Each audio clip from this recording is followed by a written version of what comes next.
Bueno, un saludo a todos los participantes del Instituto de Estudios Bíblicos Internacionales. Esta es la sesión número 2, del curso Apologética Cristiana. Y esta es una sesión asincrónica, significa que no hay contacto sincrónico, simultáneo con los estudiantes, sino que vamos a hacerlo por medio de este video. Y es un estudio por cuenta propia que cada uno hace habiendo leído los capítulos correspondientes a esta sesión, que son los capítulos 3 y 4. El Instituto de Estudios Bíblicos Internacionales, tenemos aquí alguna información que vamos a compartir después. Por ahora vamos a pasar al título de la obra, del texto del curso. El título es Introducción a la Apologética Cristiana. El autor es Antonio Cruz Suárez y es una publicación del 28 de abril de 2021.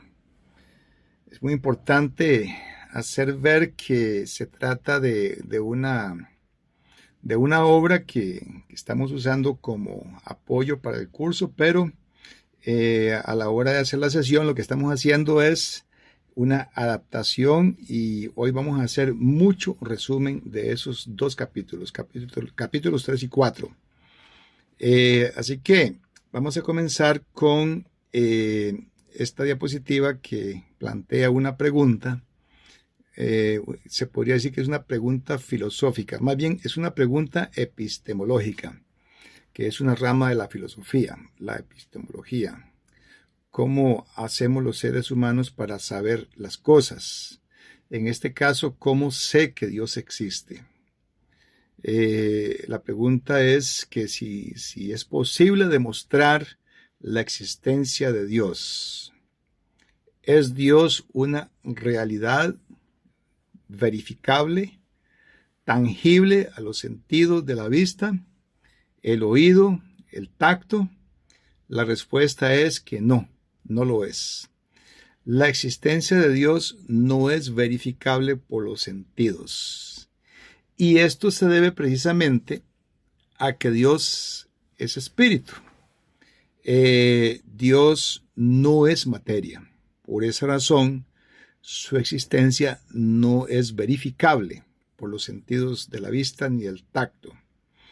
Entonces, ¿cómo hacemos para saber que Dios existe?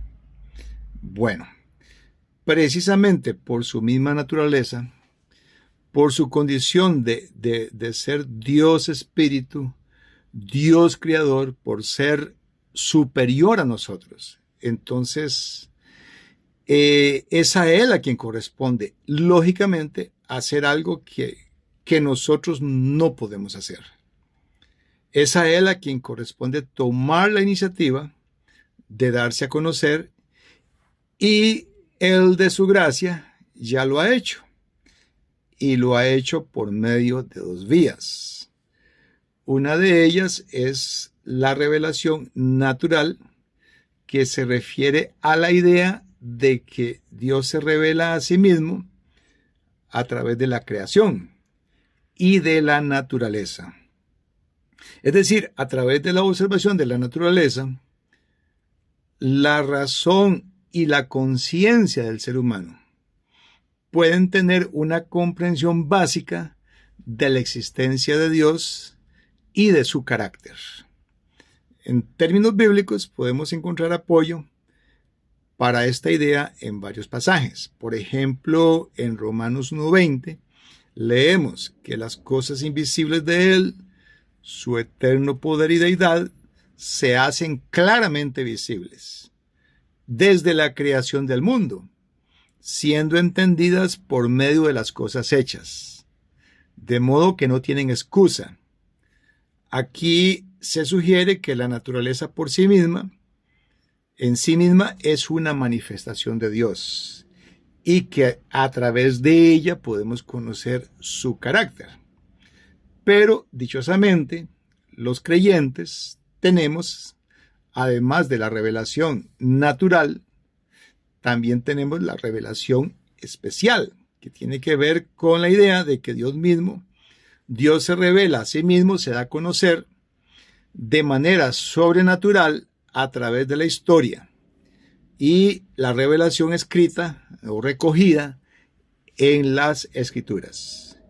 Y la encarnación en la persona de Jesucristo. La encarnación de Dios en la persona de Jesucristo se considera como una manifestación directa y personal de Dios en la historia humana. De modo que la revelación especial se entiende como la forma en que Dios se comunica, de manera específica y clara a los seres humanos para dar a conocer su voluntad y su propósito divino para la humanidad.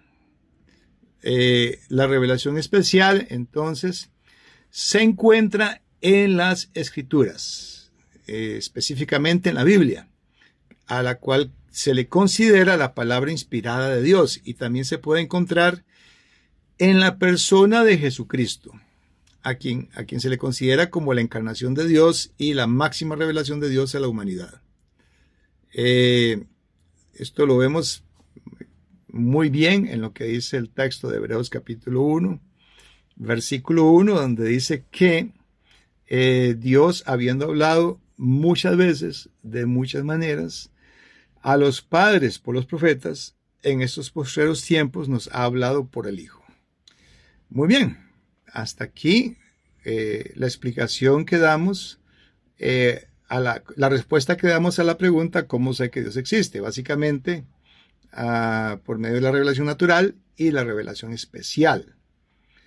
Ahora, es muy importante entender que estas dos formas de revelación que Dios hace de sí mismo, para los ateos, estas formas no son válidas.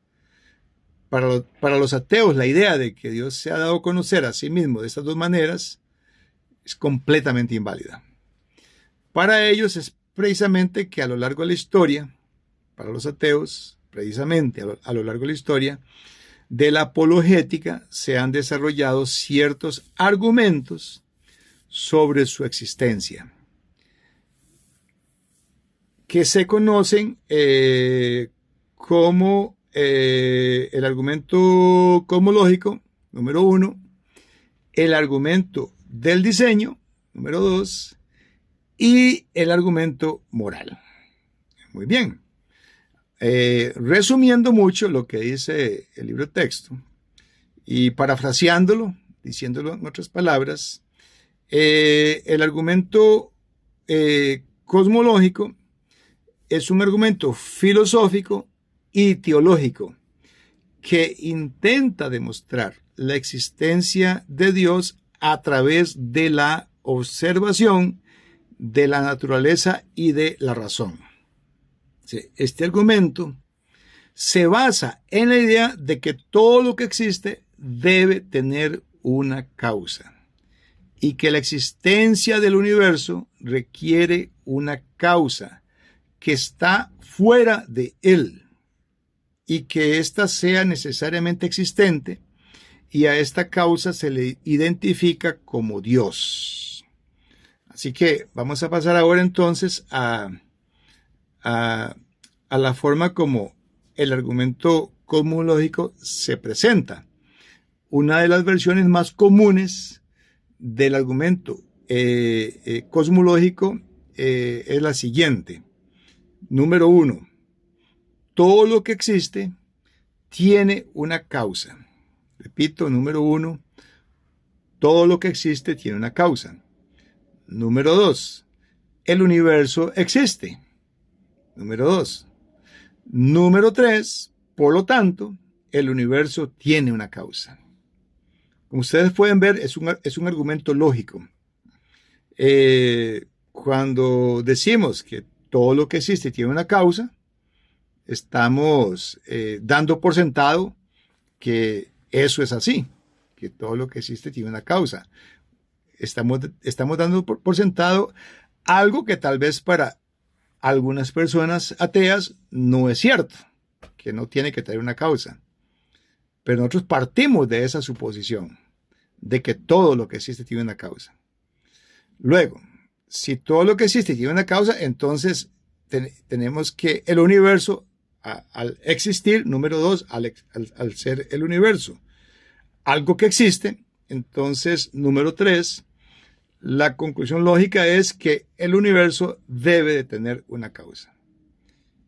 Y a partir de esta lógica, se argumenta entonces que la causa del universo debe ser algo que existe fuera del universo. Algo que está fuera de las coordenadas espacio-tiempo. Y ya que si esa causa existiera dentro del universo, entonces el universo sería su propia causa, lo cual es ilógico. O sea, necesariamente la causa del universo tiene que estar fuera del universo. También se argumenta que la causa del universo debe ser necesariamente existente. Es decir, que su existencia no depende de ninguna otra cosa. Y en la teología cristiana se identifica entonces a esta causa como Dios, a quien se considera el creador del universo y la causa primera de todas las cosas. Es importante señalar que este argumento no pretende demostrar el carácter específico de Dios, sino que simplemente lo que se pretende es demostrar que debe haber una causa necesaria para la existencia del universo. Ha habido críticos que han cuestionado la validez del argumento cosmológico, argumentando que el universo podría no tener una causa necesaria, como ya lo dije anteriormente, o que el argumento no proporciona suficiente evidencia para afirmar la existencia de Dios.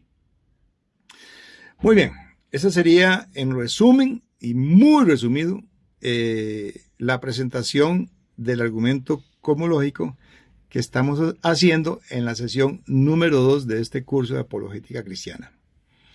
Vamos a pasar ahora al segundo argumento, al argumento del diseño. El argumento del diseño. Este argumento del diseño es un argumento teológico, otra vez, que intenta demostrar la existencia de Dios a través de la complejidad, a través de la observación de la complejidad y el orden en la naturaleza.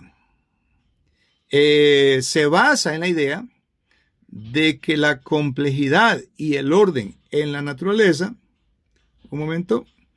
que la complejidad y el orden en la naturaleza son evidencias de un diseño inteligente y de que este diseño inteligente no puede tener ninguna otra explicación más que la existencia de un creador divino. La conceptualización del argumento del diseño se puede resumir en los siguientes 3 puntos.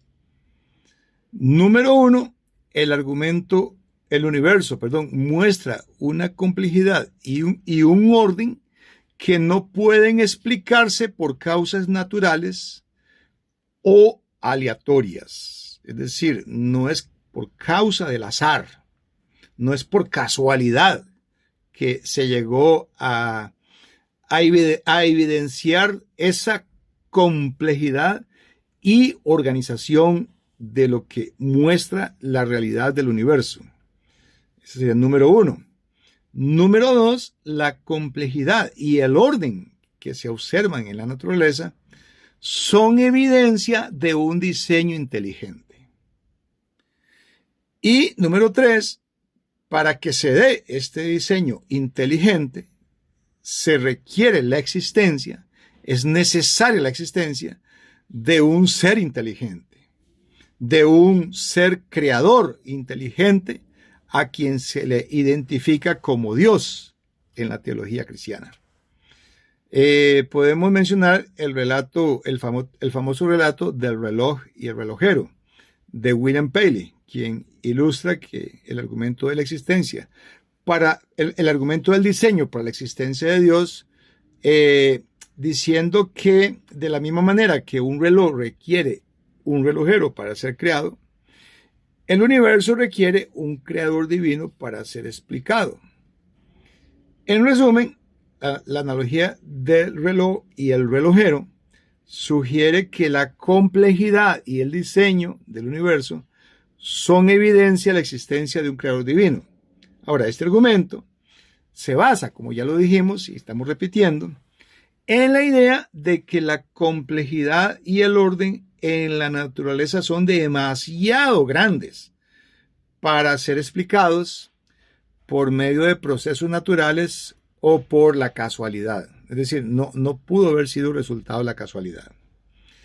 Por ejemplo, hablemos de la complejidad de las células. Hablemos de los sistemas biológicos y de los mecanismos de retroalimentación en la naturaleza que son demasiado precisos, demasiado coherentes para haber surgido por casualidad. Por lo tanto, se argumenta que el diseño inteligente es la única explicación razonable. Detrás del diseño inteligente hay un diseñador inteligente. La única explicación razonable para la complejidad y el orden que se observan en la naturaleza. Es importante señalar que este argumento tiene sus detractores, por supuesto, ¿verdad? Estaba el otro día viendo un video de una persona que dice que el orden ontológico del relojero es otro orden ontológico y que el orden ontológico del reloj es inferior a ese otro. Bueno, al decir eso, pues entonces está tratando de destrozar el argumento del diseño de esa manera. Hay filósofos y científicos que argumentan que la complejidad y el orden de la naturaleza pues, se podrían explicar perfectamente por causas naturales o procesos aleatorios. Bueno, pero para eso habría que tener mucha fe también, ¿verdad? Muy bien, ahora vamos a pasar al argumento moral, también muy resumido, ¿verdad? Muy resumido porque este argumento moral tiene bases filosóficas muy complejas que podrían tomarse mucho rato y estudiar muchísimo para poder nosotros presentarlo de una forma sustentada filosóficamente, como lo haría un profesional de ese campo de estudio, un estudioso de la filosofía.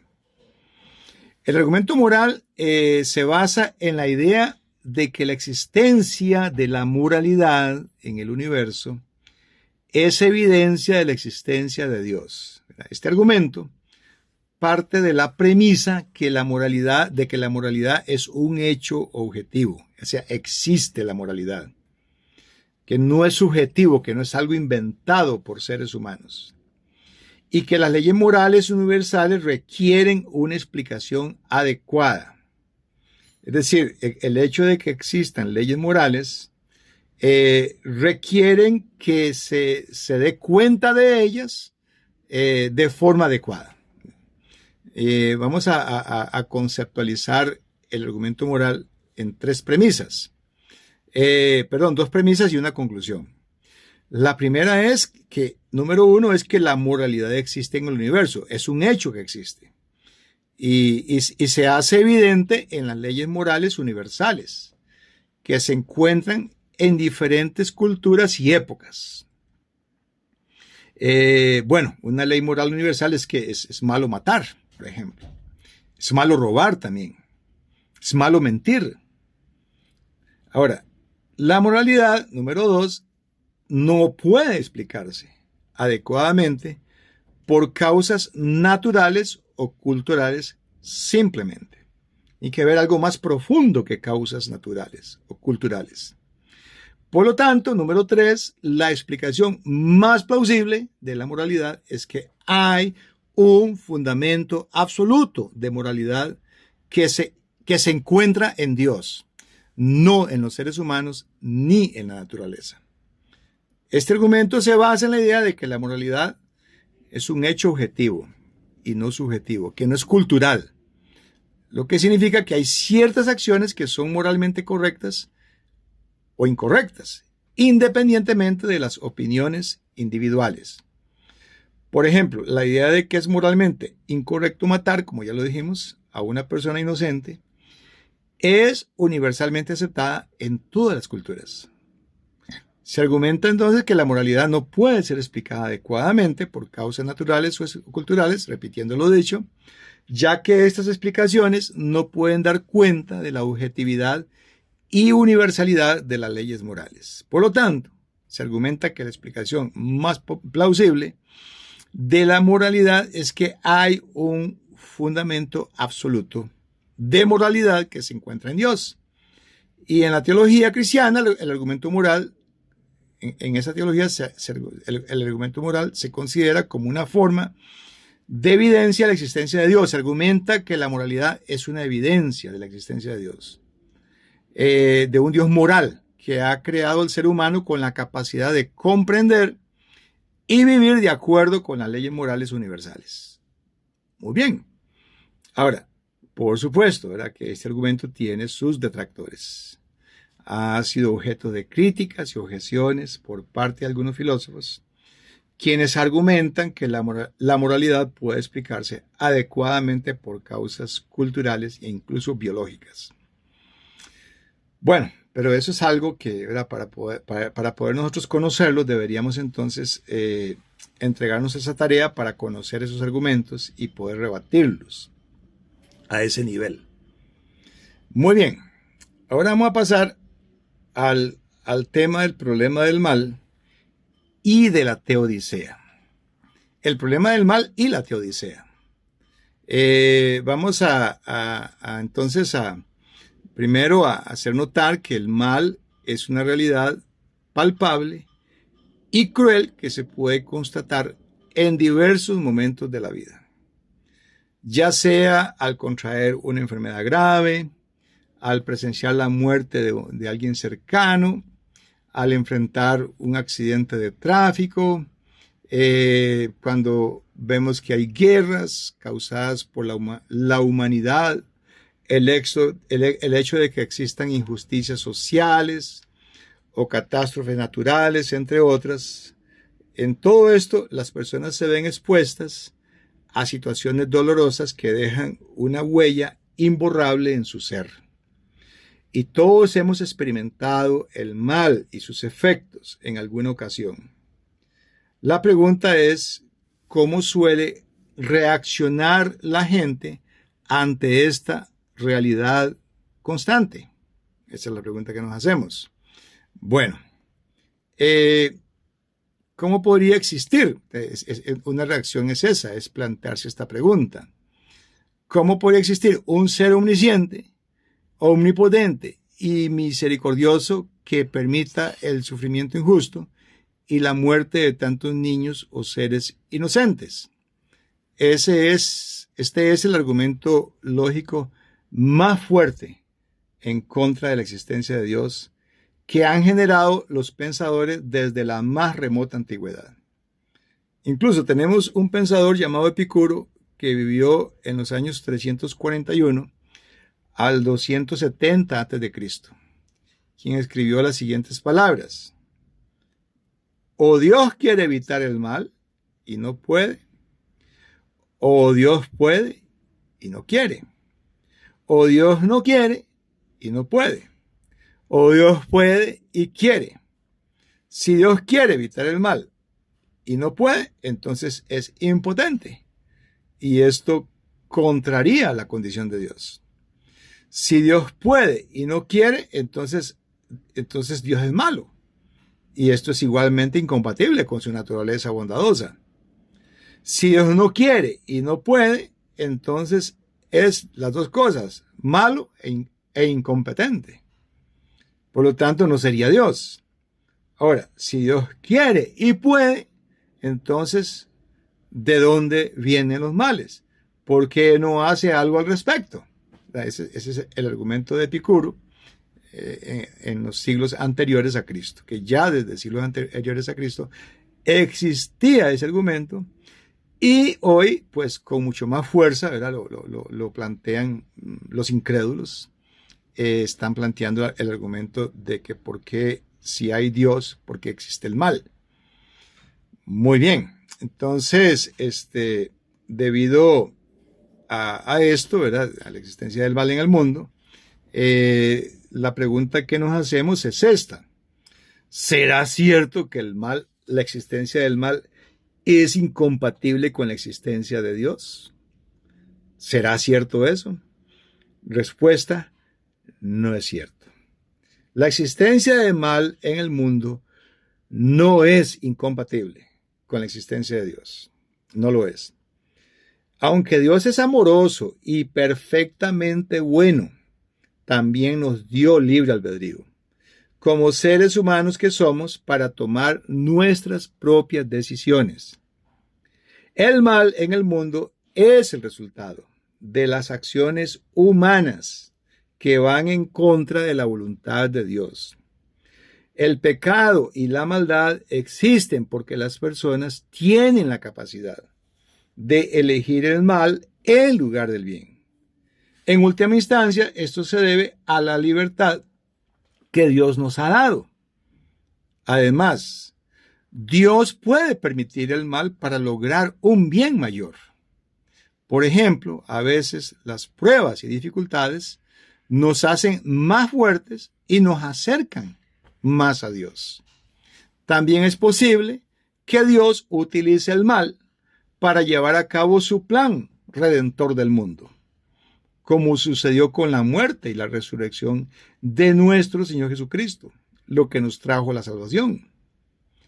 De manera que la existencia del mal, la existencia de Dios, sí es compatible con la existencia del mal en el mundo, porque el mal es resultado de las decisiones humanas y Dios nos ha dado la libertad de elegir. Además, Dios puede usar el mal para lograr un bien mayor. Esa sería una primera explicación.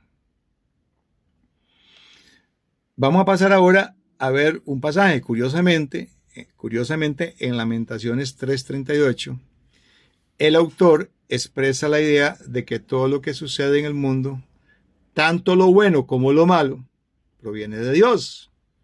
Esta declaración puede parecer sorprendente, ya que normalmente asociamos a Dios como con lo bueno y al diablo con lo malo. Pero leamos lo que dice el pasaje. Dice, ¿acaso lo malo y lo bueno no proviene de la boca del Altísimo? Está en Lamentaciones 3:38. Ahora, los comentaristas bíblicos han ofrecido varias explicaciones sobre este versículo. En primer lugar, algunos argumentan que esta afirmación se refiere a la soberanía de Dios sobre todas las cosas. O sea, Dios tiene soberanía incluso sobre el mal. Ahora, según esta perspectiva, Dios permite el mal para lograr un bien mayor, como se mencionó anteriormente. Ahora, en segundo lugar, otros comentaristas sugieren que la expresión la boca del Altísimo se refiere a la palabra de Dios. Ahora, desde esta perspectiva, todo lo que sucede en el mundo es el resultado de la voluntad y la palabra de Dios, y no necesariamente de su acción directa. Por último, algunos comentaristas argumentan que este versículo se refiere a la idea de que todo es un don de Dios. Todo es un don de Dios. Según esta interpretación, todo lo que sucede, tanto lo bueno como lo malo, es un regalo de Dios y debemos aceptarlo con gratitud y humildad. En algunos momentos me he visto diciéndole a los hermanos, ¿verdad? Cuando el Señor nos pone un aguijón en la carne, démosle gracia, ¿va? Porque por medio de ese aguijón podemos decir como el apóstol Pablo, bástate mi gracia. El Señor nos está diciendo, bástate mi gracia. Aceptamos el aguijón como un recordatorio de que su gracia es suficiente y que no es para nosotros esencial que nos quite el aguijón, porque la presencia de su gracia nos da alivio superior al alivio que tendríamos en ausencia del aguijón. En cualquier caso, es importante tener en cuenta que Lamentaciones 3:38 es solo un versículo en el contexto de un poema más amplio, y su significado puede ser interpretado de diversas maneras según el contexto y las tradiciones teológicas. Muy bien, vamos a pasar ahora a analizar más bien que la existencia del mal como prueba de la existencia de Dios. Por lo tanto, cuando se declara que algo está mal, en realidad se está haciendo referencia a que debería ser de otra manera. O sea, tomemos en cuenta eso, ¿verdad? Cuando se dice que algo está mal, se está implícitamente haciendo referencia a que debería ser de otra manera. Está mal, debería estar bien. Esa brecha, ¿verdad? Al hacer esa comparación, estamos haciendo comparación con un estándar mental de lo que es bueno y lo que es malo. Y este estándar debe tener una fuente trascendente, que es lo que dice el argumento moral, ya que solo una entidad divina puede establecer una moral universal para la humanidad. Por lo tanto, el hecho de que tengamos capacidad para identificar el mal se debe a que Dios mismo nos ha dado discernimiento moral. De este modo, la existencia del mal se convierte en una de las pruebas más sólidas de la existencia de Dios. Si no existiera el Creador Supremo, la idea del mal sería confusa e incomprensible. De ahí que, mientras que el mal es un problema para los escépticos, no lo es para los creyentes en Jesucristo. Muy bien, ahora vamos a pasar al tema del problema del mal en la naturaleza y cómo según los ateos, contradice la creencia en un Dios bondadoso y todopoderoso. A lo que estamos enfrentados como apologetas es al problema del mal en la naturaleza y cómo según los ateos, contradice la creencia en un Dios bondadoso y todopoderoso en la mente de los incrédulos. Tenemos que el biólogo ateo Richard Dawkins considera el mal natural como un argumento contra la existencia de Dios.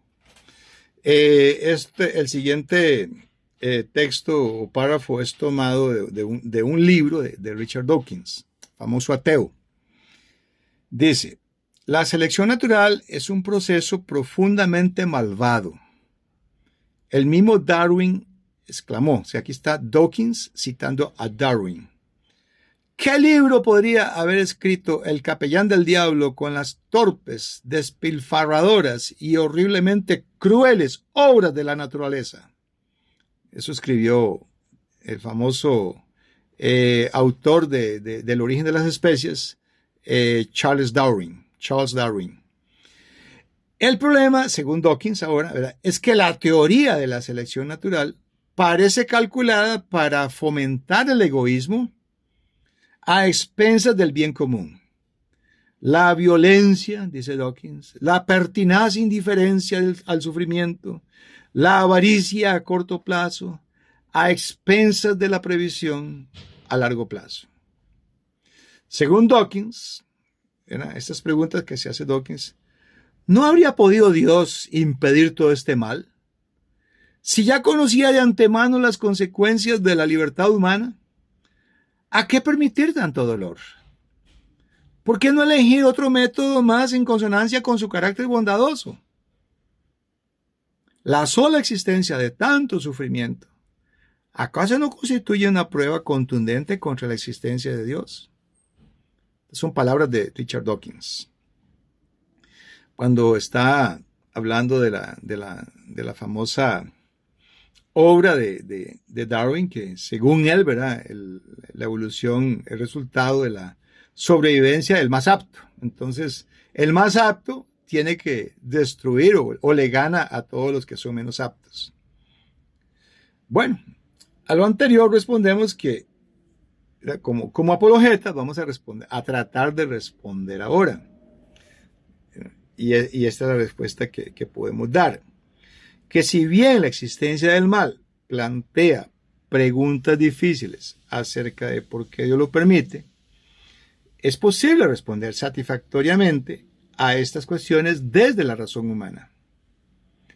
Aunque la revelación bíblica explica que el mal entró en el mundo como consecuencia del pecado humano, es posible expresar este misterio del mal también en términos más próximos a la racionalidad humana. Y allí es donde entra entonces la famosa disciplina llamada la teodesia. ¿Qué es la teodesia? Es una rama de la filosofía y de la teología que se enfoca en la relación entre Dios y el mal. Repito, se enfoca en esa relación entre Dios y el mal. El término teodicea proviene del griego theos, o sea, que significa Dios, y dike, que significa justicia, y se refiere a defender la justicia de Dios en el mundo, que Dios sigue siendo justo a pesar de la presencia del mal. Eso es teodesia. Es un esfuerzo, ¿verdad?, por defender el hecho de que Dios es justo frente a la realidad de la existencia del mal en el mundo. La teodicea se ocupa de preguntas difíciles y complejas sobre la existencia del mal, el sufrimiento, la injusticia en el mundo, y cómo estas cosas pueden ser reconciliadas con la creencia en un Dios omnipotente, amoroso y justo. A lo largo de la historia ha habido filósofos, teólogos y otros pensadores que han intentado responder a estas preguntas desde una variedad de perspectivas y enfoques. Algunos argumentan que el mal es una consecuencia natural del libre albedrío, como ya lo hemos dicho, mientras que otros sostienen que es parte de un plan divino más amplio. Algunos también cuestionan que si Dios es verdaderamente omnipotente y justo, cuestionan eso, ¿verdad?, dada la existencia del mal en el mundo. Hay teólogos que han llegado a esa conclusión, siguen creyendo en Dios, pero dudan de su omnipotencia y de su justicia. En resumen, la teodicea es un área de la filosofía y la teología que se ocupa de las preguntas difíciles y complejas para reconciliar la idea de la existencia de Dios y la existencia del mal. Muy bien. El núcleo central de la teodicea se basa en la justificación de la libertad humana, la cual es considerada un gran bien para las personas. La libertad humana es un gran bien para las personas, ya que les permite elegir libre y responsablemente. Por eso la libertad humana es necesaria. Aquí en esta diapositiva tenemos como título La libertad humana y el mal moral en la teodicea. Muy bien. Al tener capacidad de libre albedrío, podemos realmente ser humanos. Pero esto nos expone a la posibilidad del mal moral, lo que implica que Dios no nos va a obligar a utilizar nuestra propia libertad siempre de forma correcta. Porque Dios nos está dando libertad para que tomemos la decisión si vamos a usar nuestra libertad de forma correcta o incorrecta. Y Dios no va a violentar esa libertad. Por lo tanto, la libertad del hombre conlleva el riesgo de que cometamos errores, de que cometamos decisiones equivocadas, de que tomemos decisiones equivocadas, en situaciones importantes y que afectemos a otras personas, incluso afectemos la naturaleza. Por lo tanto, aunque la libertad humana es buena, sus consecuencias no siempre lo son. Lo que hace que Dios no pueda ofrecer solo cosas buenas a los seres humanos sin permitir cosas malas. Algunas cosas malas, o muchas cosas malas, podrían decir algunos. Muy bien.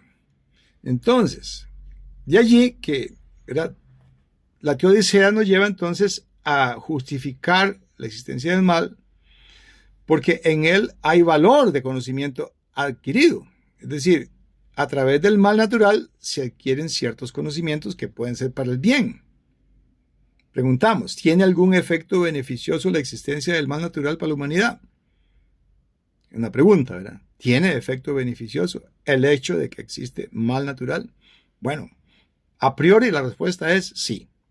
Aunque el mal que se observa en la naturaleza puede parecer terrible, en realidad nos proporciona conocimiento que puede resultar valioso.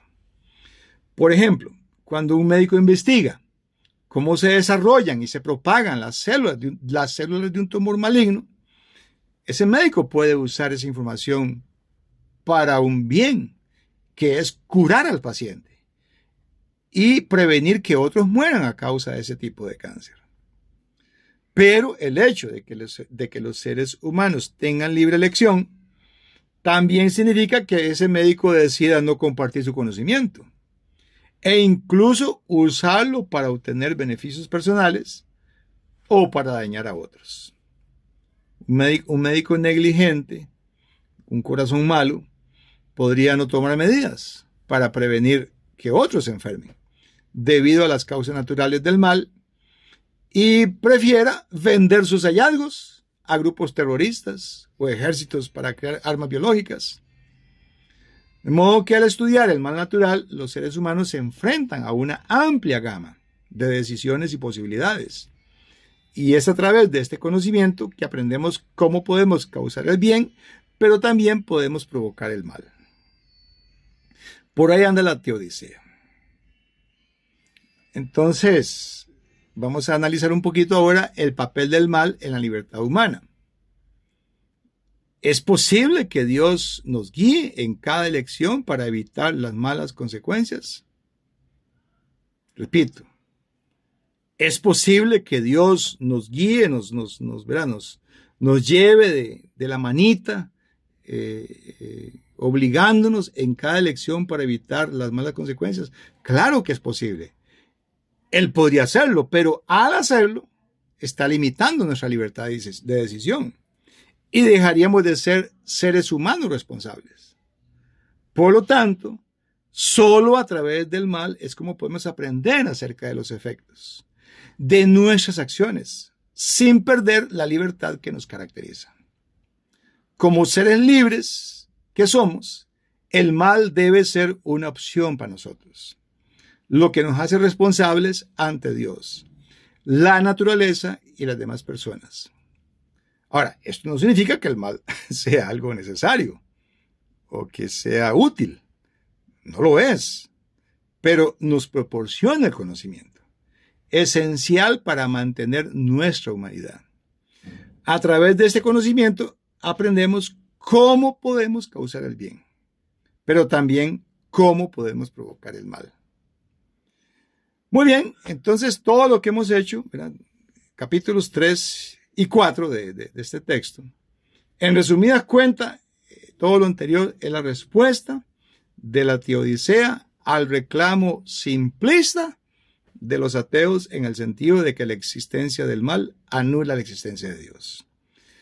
Que Dios nos guarde y nos ayude a poder crecer en la comprensión de esos temas tan profundos y tan complicados que, dándonos el tiempo, podríamos llegar a entenderlos.